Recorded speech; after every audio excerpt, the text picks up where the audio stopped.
apa yang dilakukan dengan perencanaan yang sudah jalan, kemudian ditetapkan dengan APBD, DOK itu ya, itu nanti kita awasi karena sudah dianggarkan, kemudian di situ pelaksanaannya apakah pelaksanaannya sesuai dengan perencanaan yang ada.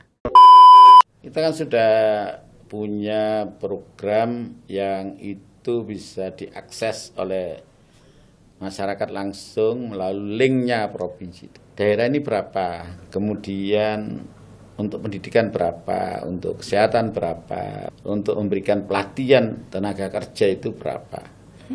Itu bisa dibuka melalui linknya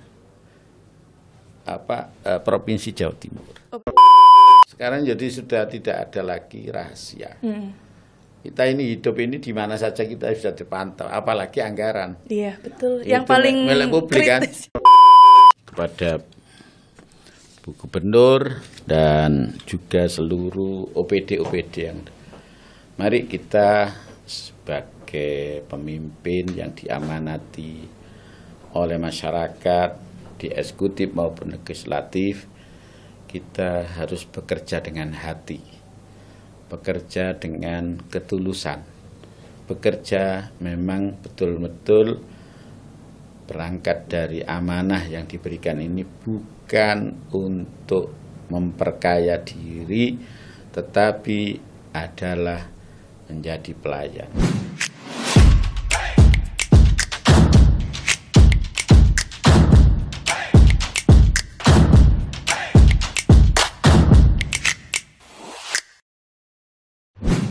Selamat datang di podcast Kios Koran. Kembali lagi bersama dengan saya Nilu Rara yang akan berbincang atau ngobrol santai bersama dengan DPRD Jawa Timur. Wah, ini guys, di episode kali ini kita kedatangan tamu yang sangat spesial sekali karena beliau ini adalah merupakan sosok dari orang yang paling istimewa pastinya ya. Ya, ada Bapak Musyafak Rouf selaku Ketua DPRD Jawa Timur. Boleh kita beri tepuk tangan untuk Bapak.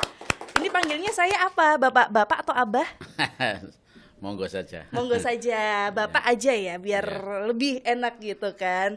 Assalamualaikum Bapak. Waalaikumsalam warahmatullahi wabarakatuh. Salam sehat. Alhamdulillah. Amin, Gimana amin. kabarnya Bapak hari ini? Alhamdulillah baik-baik.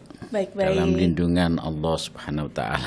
Amin. Tadi sebelum kesini dari mana Abah? Dari kantor DPRD Oh. Provinsi Jawa Timur. Kemudian di sana banyak yang harus kita selesaikan terkait dengan surat-surat yang sudah numpuk. Karena kemarin-kemarin ini 2-3 hari yang lalu kan pada sibuk urusan karena banyaknya tamu-tamu yang tidak diundang. Tidak diundang gitu. Termasuk teman-teman demo itu. Iya, baik. Berarti sebelum dari sini tadi Bapak sampun dahar? Alhamdulillah sudah barusan. Barusan juga sebelum dari sini ya. Ya. Makan di mana Bapak tadi? Mana ya? Laksana Jaya di Laksana Jaya. Depot Laksana Jaya itu sop buntut. Oh, sop buntut. Iya. Tadi waktu kesini ini enggak Pak? Bingung cari Tidak. jalannya enggak aman ya? Karena sudah ada Sherlock dari teman kita yang ada di sini. Oke, baik.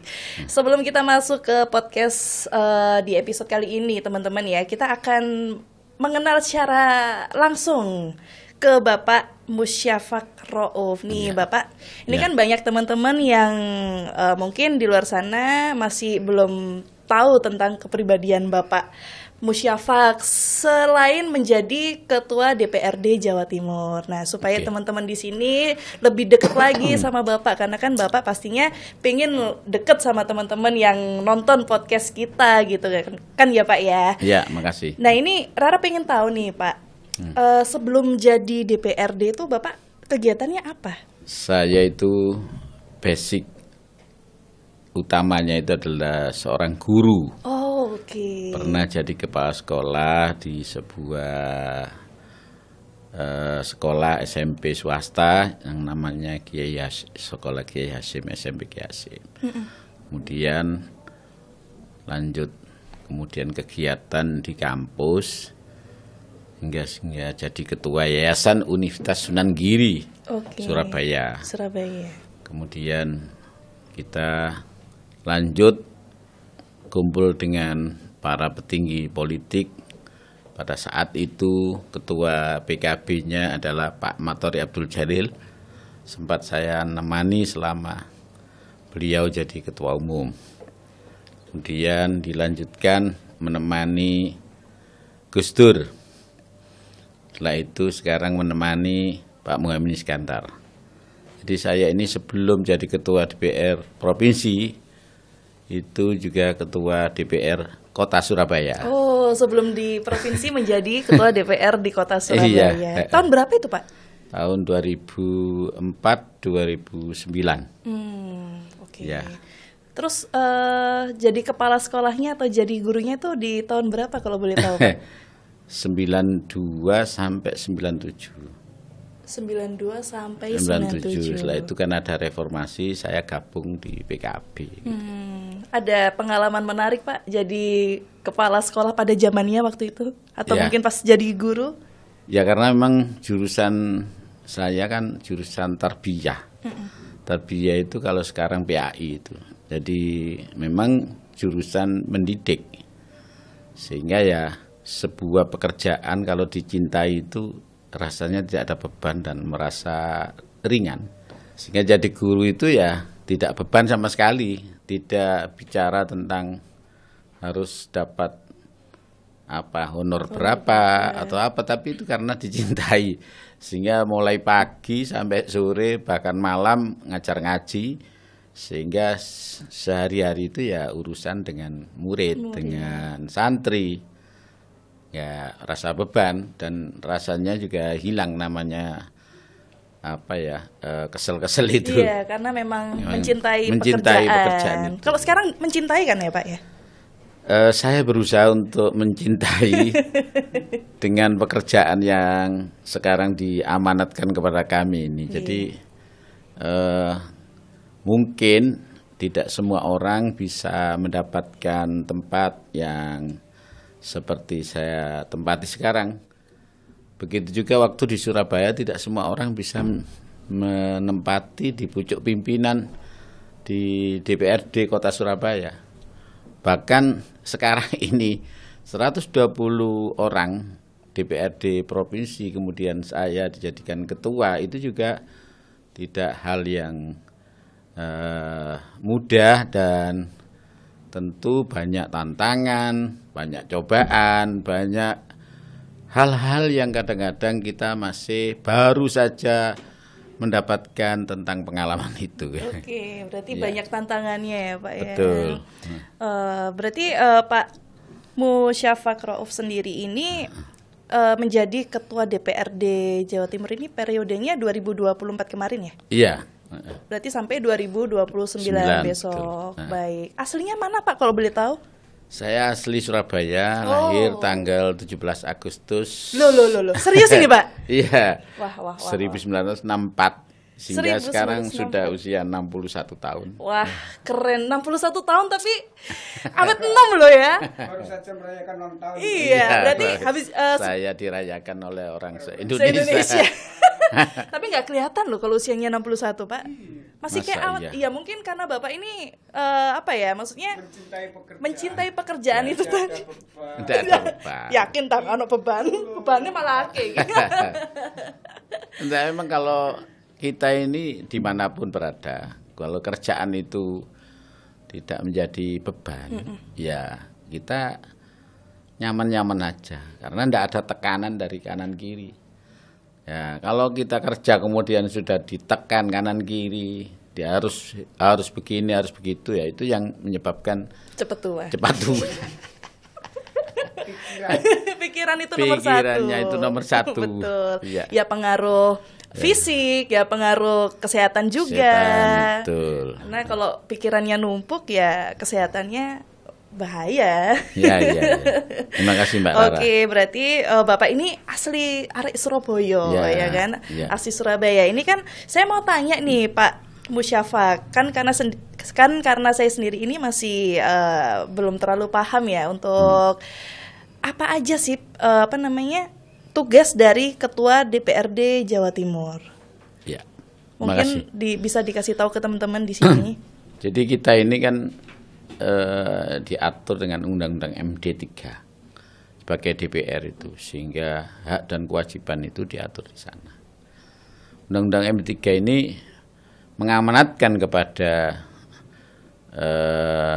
anggota DPR, tidak terkecuali ketuanya, bahwa kita ini ada 3 fungsi utama. Yang pertama Mbak Rara, kita ini fungsi legislasi, yaitu kita membuat perundang-undangan yang namanya perda. Bisa itu usulan dari DPR, bisa usulan dari eksekutif terkait dengan peraturan-peraturan daerah yang nanti disahkan bersama-sama dengan eksekutif. Itu fungsi yang pertama, yaitu legislasi. Yang kedua, fungsi budgeting, yaitu punya fungsi untuk menata anggaran, budgeting. Jadi budgeting kita ini misalkan tahun ini adalah 28T, itu dipakai apa saja. Kemudian yang disalurkan untuk untuk pengeluaran wajib misalkan gaji dan sebagainya berapa. Yang dipakai untuk kepentingan pembangunan itu berapa. Kemudian yang dipakai untuk kegiatan-kegiatan yang menunjang terhadap kinerja provinsi atau kinerja gubernur dan juga DPRD, di situ dibahas. Itu fungsi budgetingnya. Yang ketiga adalah fungsi pengawasan, dalam bahasa controlling. Mengontrol. Sehingga 3 fungsi ini melekat dengan tugas DPR. Misalkan fungsi controlling itu adalah fungsi pengawasan terhadap apa yang dilakukan dengan perencanaan yang sudah jalan, kemudian ditetapkan dengan APBD, DOK itu ya. Itu nanti kita awasi. Karena sudah dianggarkan, kemudian di situ pelaksanaannya, apakah pelaksanaannya sesuai dengan perencanaan yang ada. Bila mana pelaksanaannya itu, perencanaannya itu tidak sesuai dengan yang di lapangan, di situ DPR bisa menanyakan, mengevaluasi dan sebagainya sebelum dilakukan audit oleh BPK. Jadi 3 fungsi ini yang paling utama. Yang paling melekat ya. Ya, jadi DPR bukan mengeksekutor, tetapi kita fungsi pengawasan. Sehingga kalau ada teman-teman itu kemudian berpikir bahwa DPR itu mengeksekusi, itu bukan wewenang mereka. Nah, kita harus meluruskan. Kalau sudah DPR kemudian melaksanakan bagi-bagi sembako, kemudian kalau kita hanya mengawasi terhadap kegiatan eksekutif, mereka misalkan melakukan kegiatan sosial yang ada di masyarakat, ada kegiatan yang bersifat temporer karena ada misalkan bencana alam, eksekutif DPR ngawasi, bener tak? Misalkan yang dianggarkan misalkan 1 miliar disalurkan kepada masyarakat, betul nggak 1 miliar? Nyampe apa enggak? Nyampe apa enggak? Itu tugas DPR. Oke, berarti memang nih guys, berarti tugas dari Bapak sendiri tuh sebanyak itu gitu kan. Ya. Nah ini kita untuk episode kali ini Bapak, kita akan membahas tentang yang tadi Bapak sebutkan, salah satunya adalah anggaran ya. Betul. Menguatkan peran DPRD dalam mengawal anggaran rakyat untuk kesejahteraan masyarakat provinsi di Jawa Timur. Nah ini Bapak Musyafaq tadi kan sudah menjelaskan untuk peran DPR dalam anggarannya gitu kan. Nah ini untuk fungsi dari pengawasan DPRD sendiri itu seperti apa sih Pak?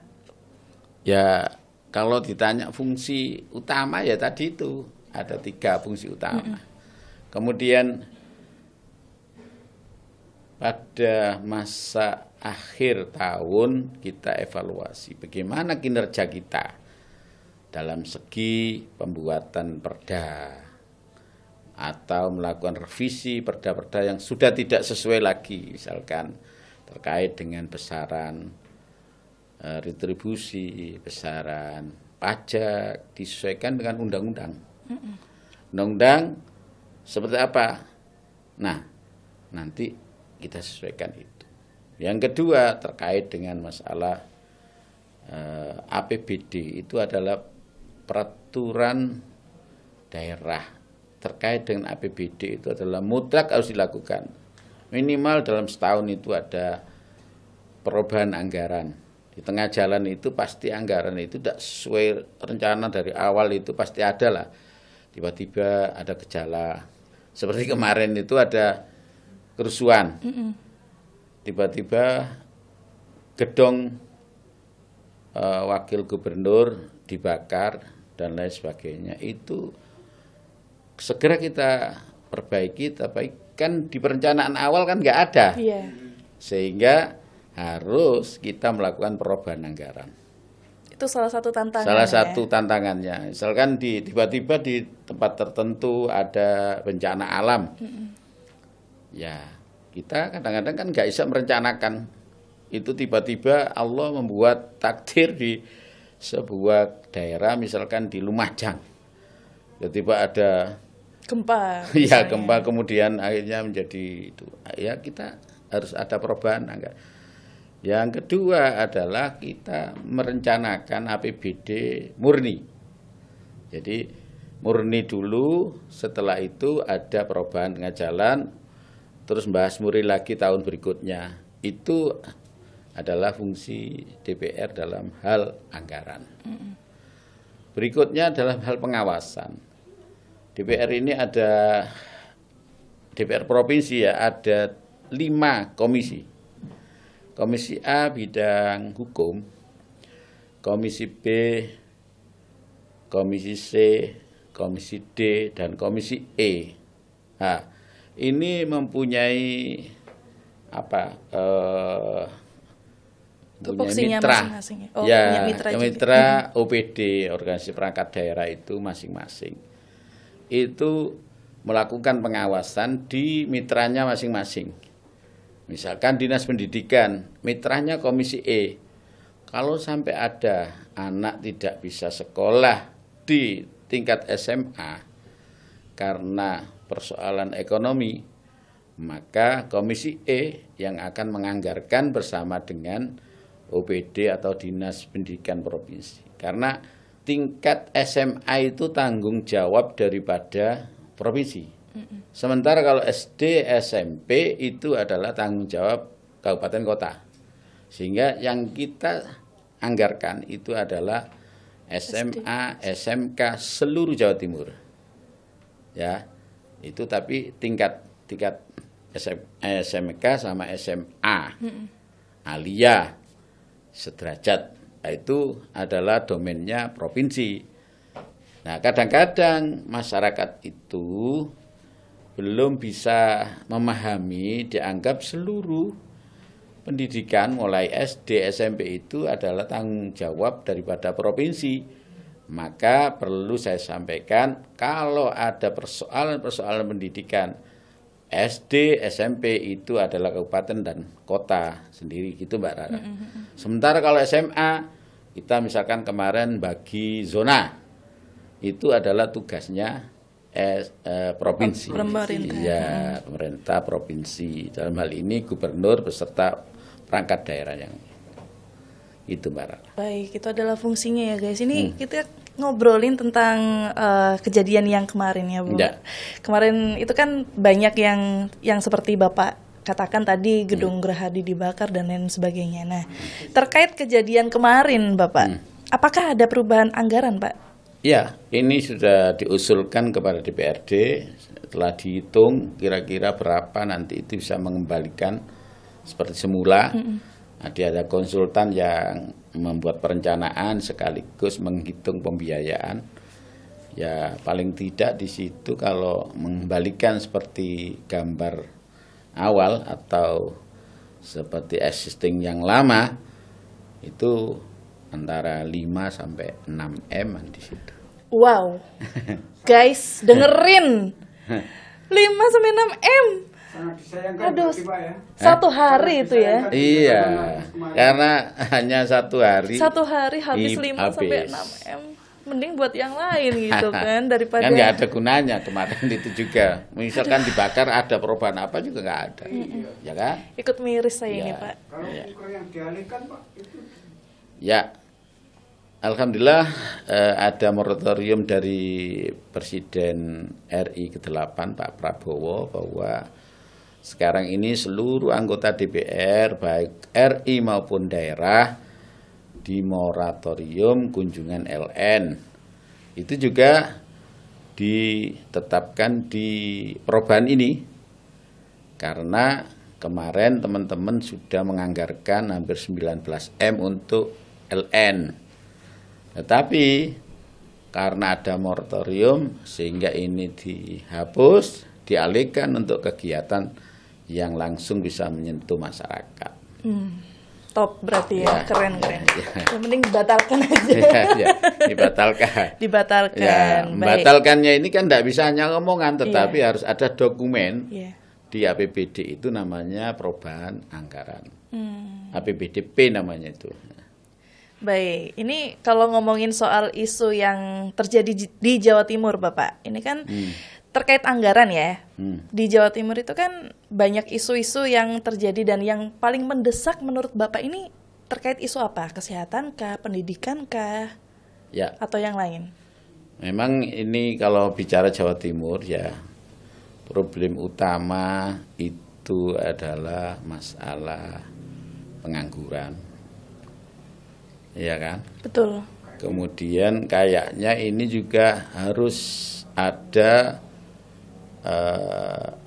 sentuhan dari pemerintah bagaimana menghidupkan usaha-usaha kecil menengah itu bisa mereka kembali untuk bisa bersemangat lagi. Karena memang daya beli masyarakat sekarang ini agak menurun ya, dengan bukti banyaknya pasar-pasar atau mal-mal yang sekarang hampir tutup, bahkan sudah ada yang tutup. Iya, Seperti betul. JMP dan sebagainya sudah tutup semua. Iya. Ya kan? Banyak online sekarang ya, Pak? Nah, apalagi sekarang banyaknya online yang tanpa harus sewa tempat, Iya. tanpa harus ada pegawai, itu juga akan menggerus atau menjadi pesaing utama pasar-pasar itu. Tetapi ini mau tidak mau harus kita hadapi. Karena apa? Karena dengan adanya digitalisasi perdagangan dan sebagainya, termasuk juga sekarang ini mungkin warung-warung yang dulu itu sangat tradisional kemudian harus orang sekarang sudah tinggal bel saja dari rumah sudah datang, ya kan? Betul. Ini masyarakat termasuk UMKM itu juga harus dikasih semacam kursus, semacam pendampingan, dikasih pendidikan bagaimana menghadapi dunia digitalisasi yang sekarang berkembang sangat pesat dan perubahannya itu tidak per tahun tetapi sudah per hari. Tuh, Pak Rara ya. Kalau di isu kesehatan, Pak, ini kan di Jawa Timur kan banyak yang rumah sakit itu punya masalah-masalah tentang BPJS, kemudian ada yang viral itu, Pak, beberapa minggu yang lalu yang mereka ini antri tapi tidak didahulukan sampai akhirnya telat meninggal. Nah, seperti itu. Itu bagaimana, Pak? Ya. Ya, alhamdulillah sekarang karena rumah sakit di Jawa Timur yang dikelola oleh pemerintah daerah itu kan rumah sakit yang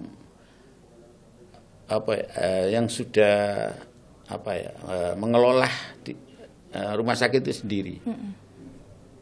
PLU ya. itu seperti Karamjangan ya, Dr. Somo itu ya. Iya. Kemudian ada rumah sakit haji, ada rumah sakit Saiful Anwar, ada itu. Mereka ini mengelola rumah sakit itu, kemudian misalkan ada keuntungan dari pengelolaan itu tidak disetorkan, hanya dicatatkan saja ke pemerintah, tapi dipakai untuk mengembangkan rumah sakit itu sendiri. Bahkan memberikan semacam pemerataan kesehatan di puskesmas yang asalnya misalkan itu statusnya puskesmas yang golongan C ditingkatkan sehingga ada rawat inap di puskesmas-puskesmas yang ada. Karena kalau dari desa kemudian ke kota sakitnya itu agak parah, itu nggak cukup waktu, bisa-bisa meninggal di tengah jalan. Iya. Nah, disitulah akhirnya rumah sakit yang ada itu dia memberikan subsidi atau memberikan pendanaan kepada puskesmas-puskesmas yang ada di wilayah masing-masing. Nah, itu teman-teman DPR itu sangat mendukung, bahkan ada beberapa rumah sakit yang harus kita kasih tambahan APBD. Untuk pengawasannya bagaimana itu Pak? Ya. Tentang anggaran yang tadi Bapak bilang? Ya, karena itu walaupun dia itu dari pendapatan rumah sakit itu walaupun dikelola sendiri, dia tetap dilakukan pengawasan dalam pengelolaan keuangannya. Bahkan berapa sih dia laba pada saat ini. Seperti Dr. Stomo ini ya, itu hampir 1 triliun. Wih. Itunya. Labanya itu? Pendapatannya Iya. atau labanya Pak? Iya. Dua-duanya? Iya. Jadi itu kotornya itu ada 1 triliun. Tapi mereka menambah lagi untuk fasilitas, beli alat yang sudah mulai tidak efektif untuk Nah ini kiat-kiat daripada pemerintah daerah punya rumah sakit umum yang miliknya pemerintah daerah. Begitu juga kota misalkan punya rumah sakit Suwandi, punya rumah sakit Rungkut itu yang ada di wilayah timur ya, selatan. Candrarini ada lagi sekarang mau membuat lagi di barat. Di sana ada rumah sakit BDH. Yep. Ya itu kan mulanya pemerintah daerah dalam rangka mendekatkan pelayanan kepada masyarakat. Ya kalau dulu semuanya itu lari ke daerah tengah sini. Iya. Ya, sekarang di masing-masing wilayah selatan, sudah timur, ada. barat. Nah, termasuk juga sekarang tenaga medisnya. Tenaga medisnya juga harus bisa memenuhi jumlahnya dengan kuota penduduk yang ada. Di Jawa Timur ini penduduknya 38 juta. Ini kalau 1:1000 ya, kan harus Kewalahan. sekian rumah sakit yang harus harus menampung dokter-dokter disebar ke wilayah-wilayah yang mendekati. Baik, itu tadi kan masalah kesehatan ya Bapak ya. Kesehatan. Kalau pengawasan dana anggaran terkait pendidikan bagaimana Pak? Begitu juga masalah anggaran pendidikan. Pendidikan ini kan kita ini tanggung jawabnya itu di SMA, sederajat SMK dan sebagainya. Kita punya program namanya beasiswa. Beasiswa ini diberikan kepada masyarakat yang kategori desil 1, desil 2. Jadi miskin, ya kan, sangat miskin kan itu desil 1 itu dia. Nah itu yang diutamakan dulu. Kalau desil 3, desil 4 itu dia mengarah kepada sudah mulai mulai agak kategori ke arah tidak miskin itu ya. Itu masih sekarang desil 1 dan desil 2 saja itu hampir SMK itu hampir 39.000 siswa yang desil 1, desil 2. Nah, ini kalau satu anak siswa dikasih beasiswa 1 juta, berarti harus 39 miliar. Ya. Itu pendidikan aja ya Pak. pendidikan saja itu belum yang lain. Belum yang lainnya. Jadi karena wilayah ini yang cukup luas dan masih banyak daerah-daerah yang agak ketertinggalan secara ekonomi, itu memang sangat besar kalau memang itu harus dicukupi semua. Tetapi kan kemampuan daerah dengan pendapatan yang diambil dari pajak dan retribusi itu masih belum bisa mencukupi kebutuhan masyarakat Jawa Timur secara 100%. Tapi kita berusaha yang prioritas. Yang prioritas itu ya seperti apa Mbak? Ya tentu ada itu tadi desil 1, desil 2. Desil 3 aja sudah sangat sedikit. Tapi desil 1 ini memang betul-betul orang miskin ya. Kemudian ini yang harus kita prioritaskan. Sekitar ada 39.000 dari jumlah siswa. Banyak ya. Tujuannya sekolah rakyat berarti Pak ya? Nah, itu salah satu diantaranya adalah sekolah rakyat. Sekolah rakyat ini seperti apa nanti? Ada pembagian anggaran dari pusat berapa, kemudian dari daerah berapa. Sumbangan dari daerah. Ya, jadi itu yang nanti akan kita bicarakan di APBD 2026. 26 tahun depan berarti Ya. ya Pak ya. Baik, itu tadi terkait pengawasan anggaran di isu pendidikan dan kesehatan. Nah, ini kan pastinya masyarakat ini banyak yang bertanya ya Pak ya terkait anggaran. Bagaimana sih caranya DPRD sendiri ini memastikan transparansi anggaran supaya masyarakat ini pun juga akhirnya percaya gitu loh kalau benar-benar sekian miliar misalnya ternyata turunnya nyata gitu loh. Ya, kita kan sudah punya program yang itu bisa diakses oleh masyarakat langsung melalui linknya provinsi. Itu kan ada itu. Oke. Nah, itu bisa buka. Sebenarnya daerah ini berapa, kemudian untuk pendidikan berapa, untuk kesehatan berapa, untuk misalkan tadi yang saya katakan bahwa untuk memberikan pelatihan tenaga kerja itu berapa. Itu bisa dibuka melalui linknya Provinsi Jawa Timur. Oh, berarti ada website Ada. resminya yang Ada. supaya masyarakat ini Ya. bisa tahu secara langsung, nggak cuman omong tok gitu kan kalau kata orang Surabaya itu. Nggak, iya, sekarang jadi sudah tidak ada lagi rahasia. Kita ini hidup ini di mana saja kita bisa dipantau, apalagi anggaran. Iya, betul. Itu Yang paling milik publik, kan? kritis itu. Berarti DPR sudah belak-belakan. Udah belak-belakan, tapi kadang masyarakat ini yang nggak mau Ya. baca-baca itu Pak. Yang tadi kata Ya. Bapak ini kan ternyata ada website resminya. Ya, Nah, itu kan ya. banyak yang belum tahu akhirnya maksudnya punya pemikiran kayak belum transparansi nih, belum begini, belum begitu. Padahal Betul. sudah ada website resminya Ya, yang bisa diakses diakses oleh masyarakat. Nah, satu misal ya yang banyak terjadi komplain di ruangan kami atau di kantor kami itu banyaknya masyarakat yang belum tahu bahwa jalan itu ada jalan pusat, ada provinsi, ada jalan kabupaten. Kota atau kabupaten. Nah, yang rusak kadang-kadang jalan kabupaten tetapi nuntutnya ke kita. Nah, itu harus kita jelaskan. Dan itu masyarakat tahu bahwa kita bisa buka mana sih jalan provinsi, mana jalan kabupaten, mana jalan pusat.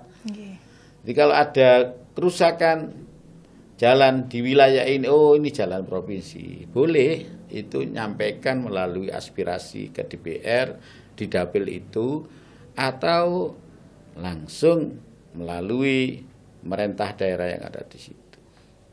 Camat, lurah nanti teruskan sampai kepada gubernur gitu ya. Siap. Itu namanya nanti ada namanya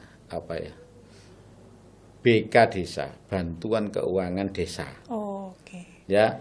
Jadi desa-desa itu kan masih banyak yang jalan itu Rusak Bisa, kita tidak bisa langsung bangun lewat itu, tetapi harus membantu kepada desa melalui bantuan keuangan kepada desa.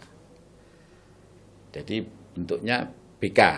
Baik, Pak, ini saya mau tanya. Tadi kan pastinya banyak masyarakat yang belum bisa membedakan ya antara Ya. jalan provinsi, kota, atau kabupaten, dan Betul. jalan apa tadi ya? Satunya lagi. Pusat. Iya, pusat. Nah, kan banyak sekarang di googling itu kan pasti ada ya Pak Ya, ya. Tapi ada. kan orang-orang ini biasanya males buka Ya. Google, lebih suka bukanya itu ke media sosial gitu kan. Terus ada salah satu masyarakat ini yang kadang memberikan narasi yang nggak jelas gitu, terus akhirnya ikut-ikutan. Oh, ini ternyata jalannya ini. Nah, di media sosial itu apakah ada edukasi dari pemerintahan atau belum ada?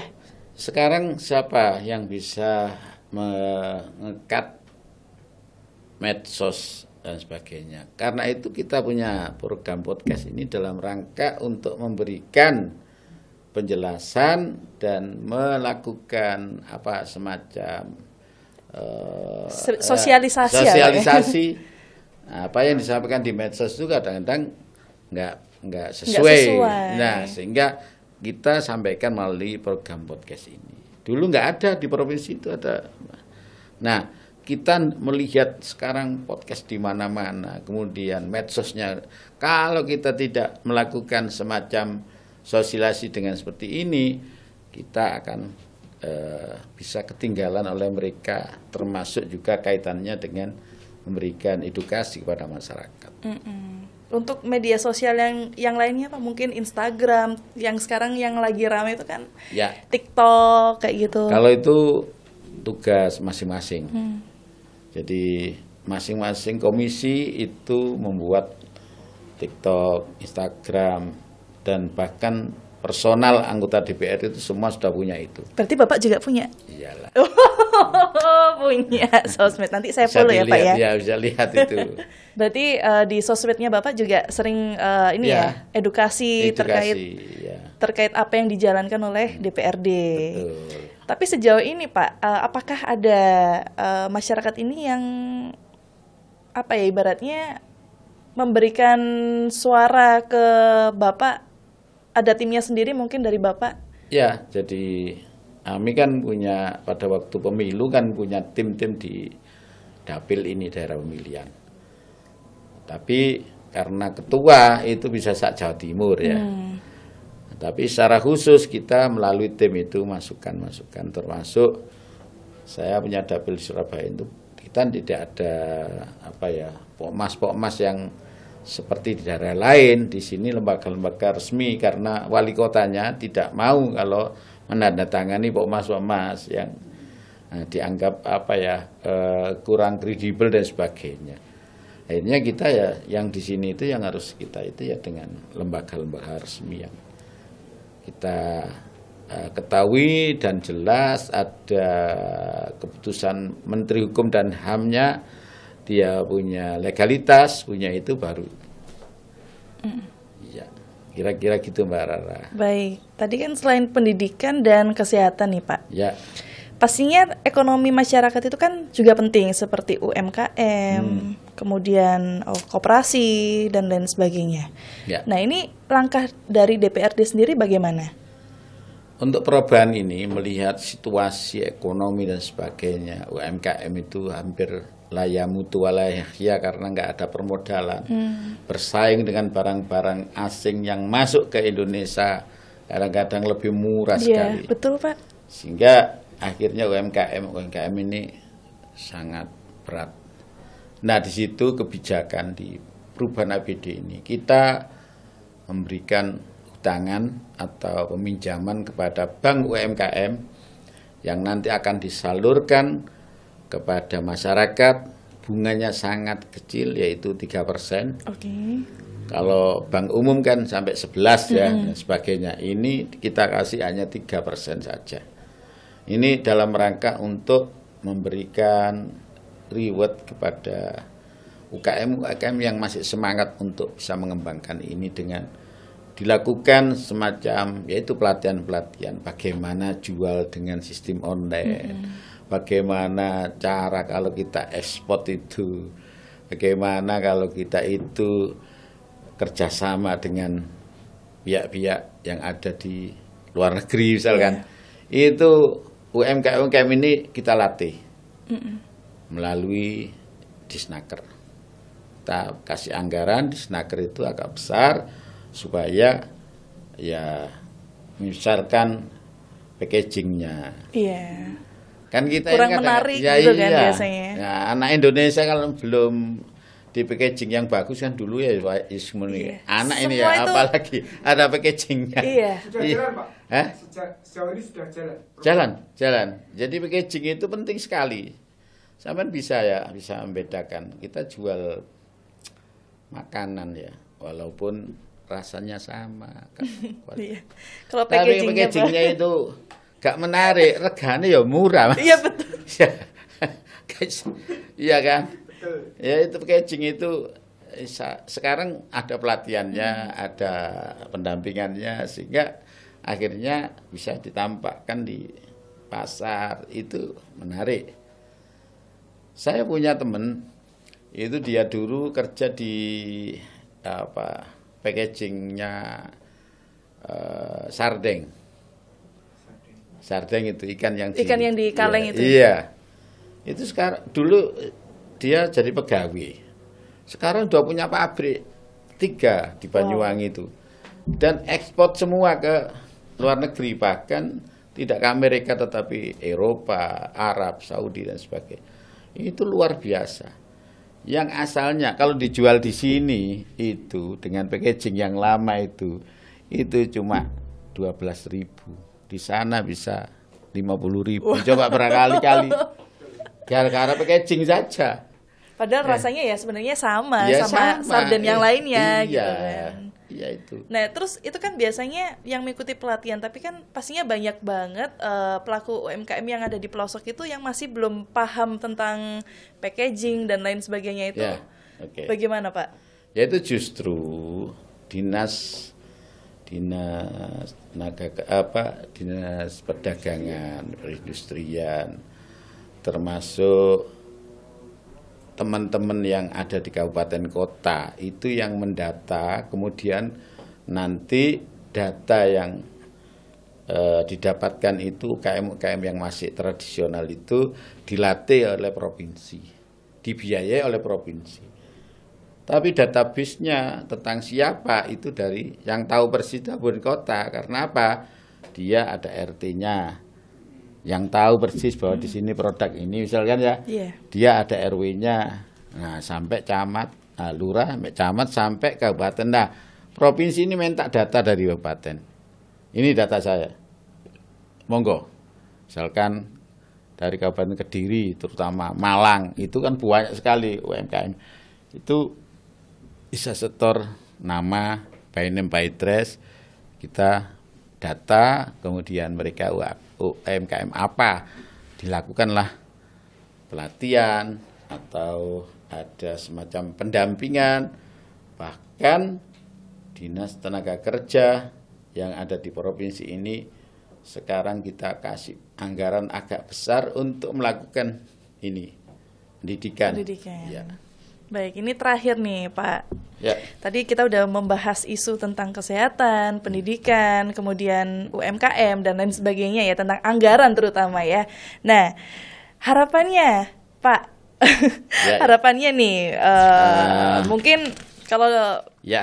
boleh ditarik ke depan, Ya. apa sih harapan dari Pak Ketua DPRD Jawa Timur sendiri ini terhadap pengelolaan anggaran yang ada di Jawa Timur? Ya, kami berharap kepada Bu Gubernur dan juga seluruh OPD-OPD yang ada. Mari kita sebagai pemimpin yang diamanati oleh masyarakat di eksekutif maupun legislatif, kita harus bekerja dengan hati, bekerja dengan ketulusan, bekerja memang betul-betul berangkat dari amanah yang diberikan ini bukan untuk memperkaya diri, tetapi adalah menjadi pelayan. Ya, yaitu Sayyidul Ayyam Khodimuha. Pemimpin masyarakat itu adalah sebenarnya adalah dia ini pembantunya. Karena kita termasuk yang mewakili. Mereka ini yang kita wakili. Wakil itu kan harus sesuai dengan apa yang mau oleh yang diwakili dikarep, kan. Dikarep sama orang-orang Ya. gitu kan. Ya. Jadi apa ya, semacam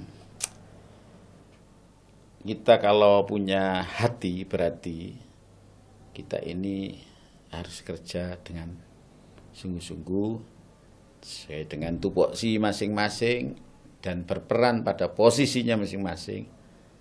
Ya, di situ kemudian akan bisa sambung naluri ini dengan masyarakat. Wah, keren. Ya. Luar biasa. Ya.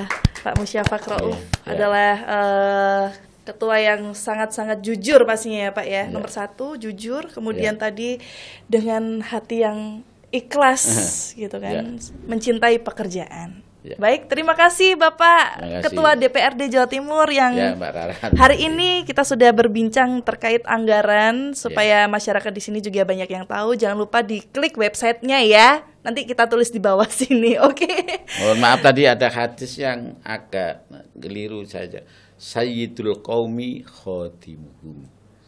Pemimpinnya kaum itu adalah dia ini pembantunya. Kan gitu ya? Iya. Wah, Membantu. Jadi bukan kita kalau jadi pemimpin kemudian kita itu jadi raja ya sih minta dilayani. iya. Tapi kalau kita jadi pemimpin, kita menjadi pembantu, maka kita harus melayani. Terima kasih. Melayani itu. Wah, keren banget.